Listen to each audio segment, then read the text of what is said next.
चलिए आज बात करते हैं आर्या की कहानी के बारे में। ये एक छोटी सी पर बहुत ही दमदार कहानी है जो हमें हिम्मत और जिम्मेदारी के बारे में बहुत कुछ सिखाती है। तो शुरू करते हैं।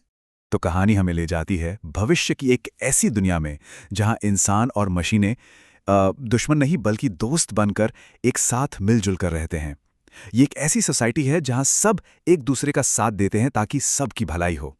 और यही दुनिया हमारे हीरो की कहानी का बेस बनती है। तो सबसे पहले चलिए इस अनोखी दुनिया को थोड़ा और करीब से जानते हैं और मिलते हैं इस कहानी के हीरो से। यह है आर्या और वो कोई आम कैरेक्टर नहीं है। उसका शरीर तो इंसानों जैसा है लेकिन उसकी पहचान बिल्कुल अलग है। सफेद फर, नीली आंखें और एक पूंछ। वो एक ह्यूमनॉइड कैट है, मतलब इंसानों और मशीनों का एक मिला-जुला रूप। आर्या का घर एक स्पेस कॉलोनी है जो पूरी तरह से आत्मनिर्भर है, मतलब बाहरी दुनिया से एकदम अलग, एक सेफ जगह। लेकिन जैसा कि होता है ना, जहां सब कुछ परफेक्ट लगे वहां कुछ न कुछ गड़बड़ हो ही जाती है। और अब कहानी में एक ट्विस्ट आता है, एक बहुत बड़ा संकट जो इस शांत दुनिया को हिलाकर रख देता है। अब देखिए, इस पूरी कॉलोनी की जान एक ही चीज में बसती है और वो है मेन सिलेंडर। इसे सिर्फ एक मशीन मत समझिए, ये तो कॉलोनी का दिल है जो हर घर को रोशनी और सबसे जरूरी सांस लेने के लिए ऑक्सीजन देता है। सोचिए अगर ये फेल हो जाए तो मतलब तबाही। और फिर वही हुआ जिसका किसी को डर भी नहीं था। एक दिन अचानक ये सिलेंडर बंद पड़ गया। कोई वार्निंग नहीं, कुछ नहीं, बस एक अजीब सा सन्नाटा। इसके फेल होने का मतलब क्या था? इसका मतलब ये कि पूरी कॉलोनी में अंधेरा छा गया, बिजली गई और सबसे बुरी बात, ऑक्सीजन की सप्लाई भी ठप। सांस लेना भी मुश्किल हो गया। अब हर किसी की जान सचमुच दांव पर लगी थी। तो जब सब लोग घबराए हुए थे, किसी एक को तो आगे आना ही था। और यहीं पर हमारी हीरो एक बड़ा फैसला लेती है, एक ऐसा फैसला जो सब कुछ बदल देगा। बाकी सब तो बस अंधेरे और ऑक्सीजन की कमी से परेशान थे, लेकिन आर्या को असल प्रॉब्लम समझ में आ गई थी। ये कोई मामूली गड़बड़ी नहीं थी। सिलेंडर के अंदर प्रेशर इतना ज्यादा बढ़ गया था कि वो कभी भी एक बॉम्ब की तरह फट सकता था।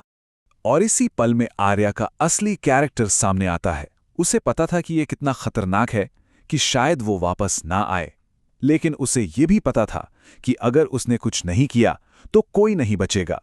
तो उसने अपने डर को परे रखा और फैसला किया कि वो इसे ठीक करेगी।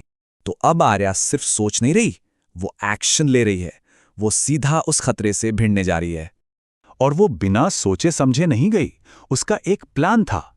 सबसे पहले उसने एक प्रोटेक्टिव सूट पहना। फिर वो उस हाई प्रेशर सिलेंडर के अंदर गई। सोचिए, अंदर भयानक गर्मी और कान फाड़ देने वाला शोर था, पर इन सब के बीच वो एकदम शांत रही और उसने धीरे से मेन वाल्व को घुमाया। और उसके ऐसा करते ही मानो जादू हो गया। जो प्रेशर खतरनाक लेवल पर था वो कम होने लगा। जो सिस्टम पूरी तरह से हिल चुका था वो स्टेबल हो गया। और बस एक सही कदम ने पूरी कॉलोनी को बचा लिया। अब इस घटना के बाद सब कुछ बदल गया था। देखते हैं कैसे।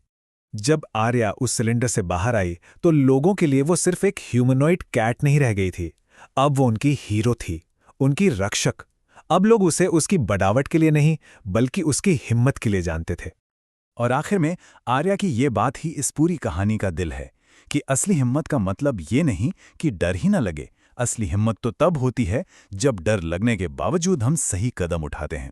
तो ये कहानी हमें एक सवाल के साथ छोड़ जाती है। आखिर सच्ची हिम्मत है क्या? क्या वो बड़े बड़े हीरो वाले काम करना है, या फिर चुपचाप अपनी जिम्मेदारी निभाना, भले ही सामने कितना भी बड़ा खतरा क्यों ना हो? सोचने वाली बात है।